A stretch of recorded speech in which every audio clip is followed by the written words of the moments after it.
Случајот АНП и денеска ги интригира најголемите партии во државата, Социјалдемократскиот сојуз и ВМРО ДПМН. И едните и другите денеска имаа нови видувања и аргументи на своја страна. СДСМ уште еднаш прашува од каде толкав страф од објавувањето на содржината на материјалите од наводното следење.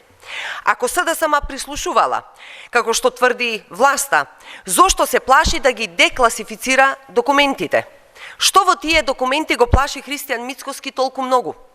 Дали овие документи содржат докази за соработка на Мицкоски со странски непријателски служби?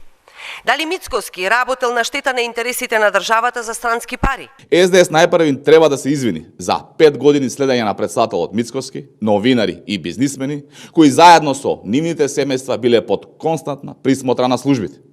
Откако ќе се извинат, треба да го повикаат Виктор Димовски, Еролд Муслију и Љупчо Коцевски на одговорност.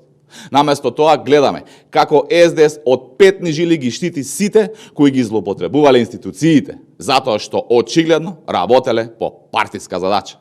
Јавното обвинителство не смее со денови да молчи и да не презема никаква акција